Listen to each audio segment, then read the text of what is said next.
Paz do Senhor, povo de Deus, sejam todos bem-vindos. Estou começando mais uma aula aqui pelo canal Casa do Pão.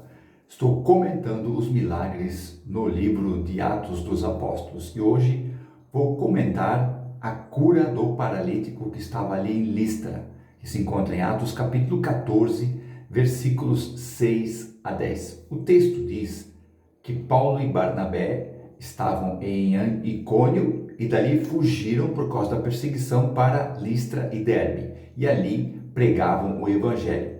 Estava ali, ouvindo eles pregar o evangelho, um homem que era aleijado dos pés, ao qual nunca havia andado desde o seu nascimento. E Paulo, vendo a fé que ele tinha, disse para ele: levanta-te e põe-te em pé. E na mesma hora ele saltou e se levantou e se colocou em pé. Paulo e Barnabé estavam no final da primeira viagem missionária. Eles estavam pregando ali em Icônio, onde devido a uma perseguição, eles fugiram para Listra e Derbe. Não fugiram por medo, fugiram para não serem presos, não serem mortos e cessar a pregação do evangelho. Eu tenho por mim que o Espírito Santo orientou eles a irem para outras regiões. Isso aconteceu logo depois também da perseguição por causa da morte de Estevão. Estevão faleceu, apedrejado pelos judeus, e ali houve uma grande perseguição contra a igreja, e os discípulos de Cristo, não os apóstolos que permaneceram em Jerusalém, os discípulos de Cristo saíram de Jerusalém fugindo, mas não ficavam quietos. Eles fugiram e nas cidades ao derredor, as regiões que eles iam fugindo, eles pregavam o evangelho. Ok? Então aconteceu aqui do mesmo jeito. Paulo e Barnabé fugiram e ali estavam em Listra e Derbe e ali pregavam o evangelho, anunciavam as boas novas. A palavra evangelho quer dizer boa notícia, boa nova. Que boa notícia é essa? Jesus Cristo, o evangelho do nosso Senhor Jesus Cristo. Paulo e Barnabé estavam cumprindo a principal missão da igreja na face da terra. Eu posso dividir, posso colocar aqui as missões da igreja na face da terra por importância. Podemos colocar aqui em quarto lugar de importância a missão de promover o bem-estar social, ajudar as pessoas mais necessitadas. Sim, isso é uma missão da igreja aqui na terra. Ali na carta de Tiago, capítulo 1, versículo 27, diz que a religião pura e imaculada, a verdadeira religião pura e imaculada é visitar os órfãos e as viúvas nas suas tribulações e se apartar da corrupção do mundo. Esta é a verdadeira religião, esta é o verdadeiro significado da religião, uma das missões, eu coloco como em quarto lugar, em importância, uma missão da igreja na face da terra. Em terceiro lugar, nessa questão de importância, eu posso colocar a questão de manter os valores de justiça e os valores morais. Eu posso dizer que realmente isso é uma missão da igreja aqui na terra, manter os valores de justiça e os valores morais aqui na terra, ser não um baluarte da moralidade, da justiça, mas um defensor, mostrando realmente o que é certo, o que é errado, dando orientações para pessoas, o que é certo, o que é errado, valores de justiça e valores morais, ok? E o cristão deve se envolver em política? É uma pergunta que às vezes fica no ar, O cristão deve e pode se envolver em política? O cristão deve sim se envolver em política, e a Bíblia diz, o Novo Testamento fala, como que o cristão deve se envolver em política. Está ali em 1 Timóteo, capítulo 2, versículos 1 e 2, Paulo escrevendo para Timóteo, um proeminente líder da igreja, um líder que Paulo preparou para cuidar do rebanho de Deus. Então Paulo dá orientação para Timóteo qual deve ser o envolvimento do cristão na política. Ele escreve assim, em 1 Timóteo, capítulo 2, versículos 1 e 2. Antes de tudo, que se façam deprecações, isso é, súplicas, orações, intercessões e ações de graças por todos os homens, pelos reis e pelos aqueles que estão em eminência, para que tenhamos uma vida quieta, sossegada e com toda piedade e honestidade. Tá entendendo? Então esse é o envolvimento do cristão na política. Ele deve orar, interceder, suplicar e agradecer, ações de graças, agradecer por todos os homens, por todos os reis, por todos que estão em eminência, isso é, aqueles que estão na liderança, aqueles que têm autoridade. Então o que é? As nossas autoridades civis nessa terra. Essa que é a orientação política do cristão. Ele deve orar por todos os líderes, por todos os presidentes, por todos os governantes, não importa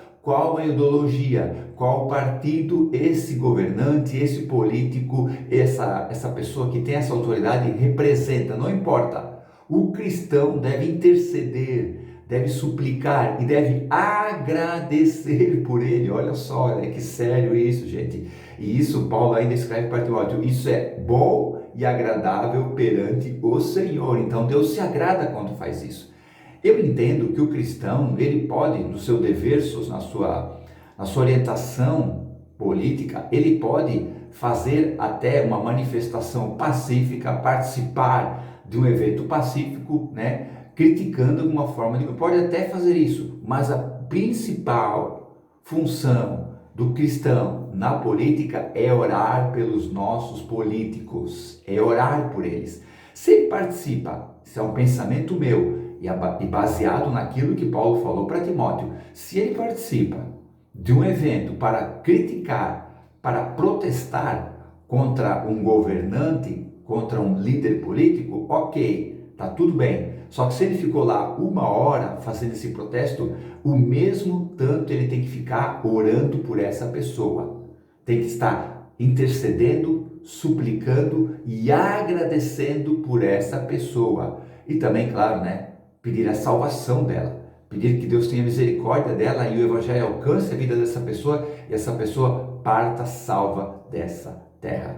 Essa eu posso dizer que é a terceira, na escala de importância, a terceira função, missão da igreja aqui na face da terra. A segunda, que eu entendo em escala de importância, é o amadurecimento dos cristãos, dos santos, daqueles que estão seguindo ao Senhor Jesus, o amadurecimento através do ensino da palavra e da pregação da palavra. Isso é muito importante. A pessoa se converte, a pessoa entende que Jesus é o seu Salvador e ele começa uma caminhada com Cristo. Então Deus tem que fazer uma obra na vida dele, tem que aperfeiçoar essa obra, como Paulo escreve para os Filipenses, tem que aperfeiçoar esta obra. E como é que faz isso? Através do ensino e da pregação da palavra. Essa eu entendo na escala de importância fica em segundo lugar. Então por isso que Paulo escreveu em Timóteo capítulo 4 versículo 11, ele mesmo deu uns para apóstolos, profetas, evangelistas, pastores e mestres, os 5 ministérios da igreja. E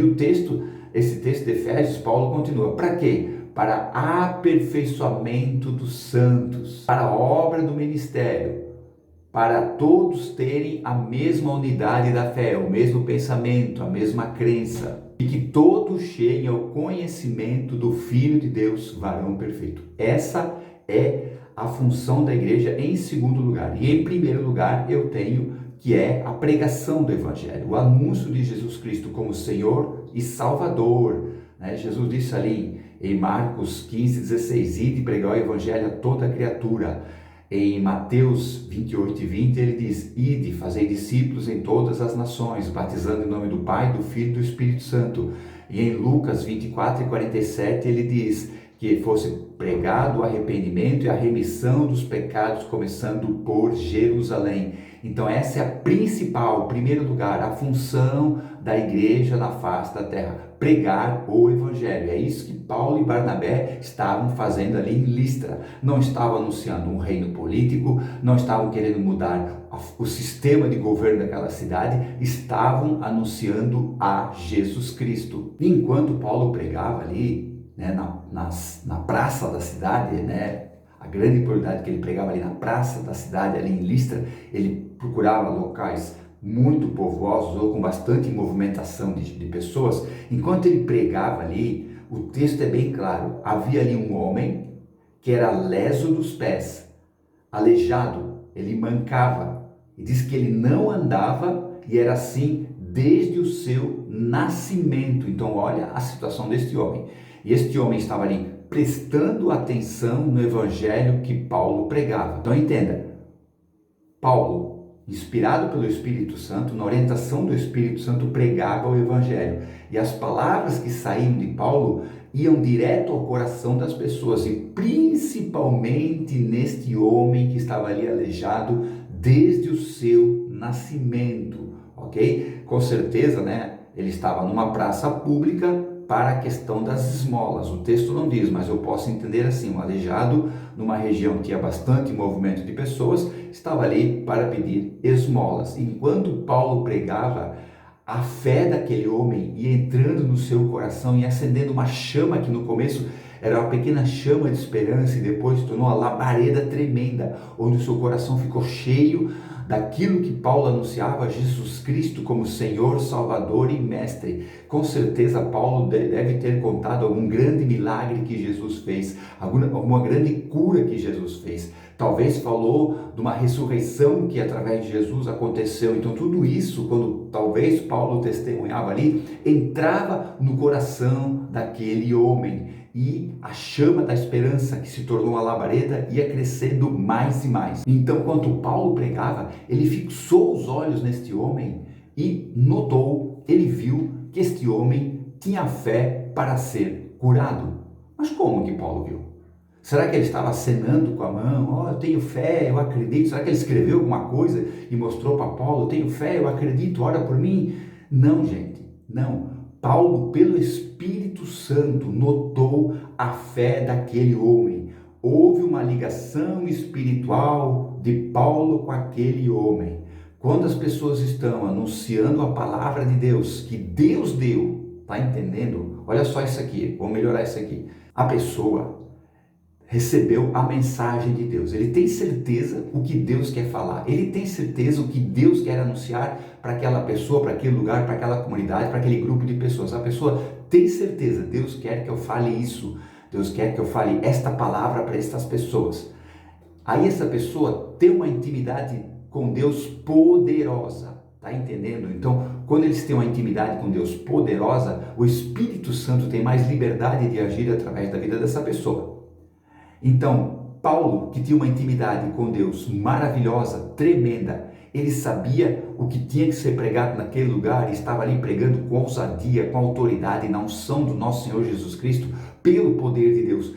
Quando ele fixou os olhos nesse homem, ele viu que este homem tinha fé para ser curado. O Espírito Santo fez a ligação.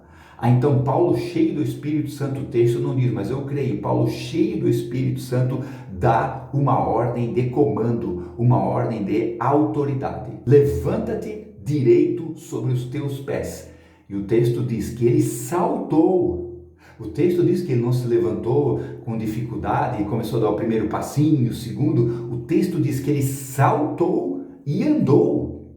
Pensa na loucura, na doideira que foi isso. Olha só como funciona o poder de Deus.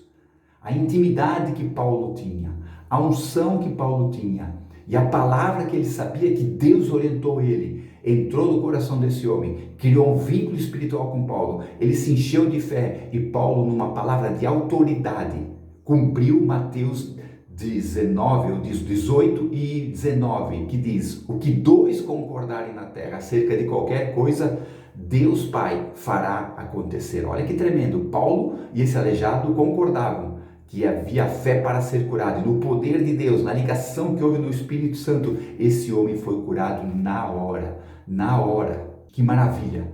Entenda uma coisa, se Paulo não tivesse uma vida de intimidade com Deus, ele jamais perceberia a fé deste homem. O problema, quero abrir um parênteses aqui, o problema da nossa geração, sabe qual é que é? Nós não oramos. Esse é o grande problema da nossa geração. Muito dia uma irmã me questionou que uma pessoa que frequenta o ministério ao qual eu participo é de um jeito dentro da igreja, do culto e lá fora é de outro jeito. Aí eu disse para ela: irmã, quem coloca o limite? Quem é que coloca o limite? É Deus que coloca o limite. Nós temos que pregar a palavra e o Espírito Santo convencer do pecado, da justiça e do juízo. Agora, se eu não tenho uma vida de oração, se eu não tenho uma vida de comunhão com Deus, o que eu falar vai ser simplesmente algo para o conhecimento humano dele. Mas a palavra que vai entrar no coração e vai trazer a verdadeira mudança não vai acontecer, porque eu não tenho uma vida de intimidade. Então é isso o grande diferencial da nossa geração. A nossa geração não ora. A nossa geração é muito boa para estar no culto, é muito boa para adorar, para fazer ali os louvores, para pegar junto na obra, fazer campanhas, fazer obra social. A nossa geração é muito boa para isso, se unir em prol de uma causa, é maravilhosa. Mas na questão da oração, gente, a nossa geração tem falhado muito. Quem conhece a história dos grandes avivamentos, né, sabe do grande avivamento que começou o movimento pentecostal em 1906, que foi lá na Rua Azusa, através de Seymour. Entenda uma coisa, enquanto eles pediam ali que Deus começasse a batizar com o Espírito Santo, eles não oravam 15 minutos, eles não oravam meia hora por dia, eles não se reuniam uma vez por semana para ficar 45 minutos orando, eles oravam 5, 6 horas por dia. Por dia. Isso é muito sério. Então hoje nós estamos dizendo, muitos dizem, queremos o avivamento, né? Citamos Abacuque, ó Senhor, aviva a tua obra no meio dos anos, mas nós não oramos. Enquanto em oração com qualidade, tá, gente? Deve ser oração com qualidade, com súplica, com temor, com arrependimento, com renúncia, aquela oração realmente de contrição e muita oração, muita oração. A igreja, se uma denominação, se uma placa realmente quer conversão de alma, quer avivamento, quer ter as curas, os milagres, as vitórias que tanto almeja, tem que se reunir para orar. E muito, nós temos que ter intimidade e comunhão com Deus, e é só através da oração. Não tem fórmula mágica, não tem livro de ensinamento, 10 passos para alcançar o pleno avivamento. Não, gente, é oração, é oração. E Paulo sabia muito bem isso, por isso que quando ele sentiu que aquele homem tinha fé, na hora ele disse: levanta-te direito sobre os teus pés. E disse que no mesmo momento ele saltou e começou a andar. Que maravilha!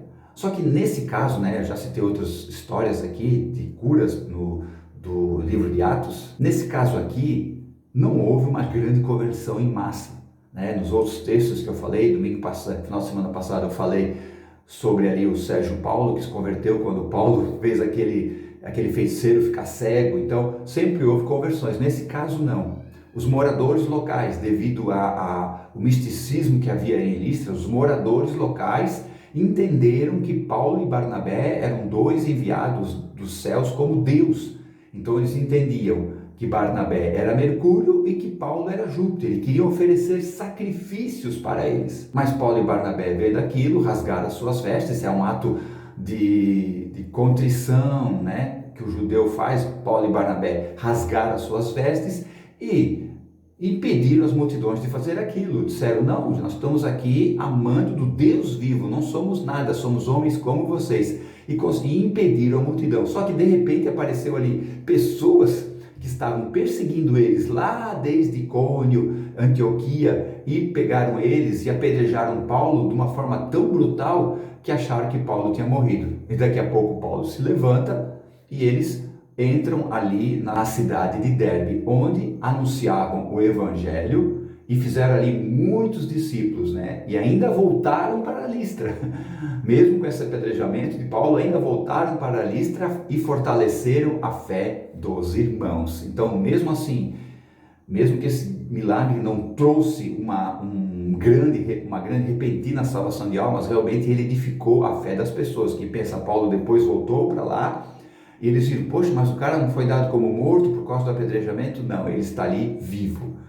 Então está esse grande milagre dessa cura desse paralítico ali na cidade de Listra. Mais um grande milagre do livro de Atos. Amém, povo de Deus? Então no próximo final de semana estarei aqui comentando o termo milagres extraordinários que aconteceram ali pelas mãos do apóstolo Paulo. Atos capítulo 19, ok? Então aguardo você para esse outro vídeo. Muito obrigado por ter acompanhado esta aula. Deus abençoe a todos. Fiquem na paz. Tchau.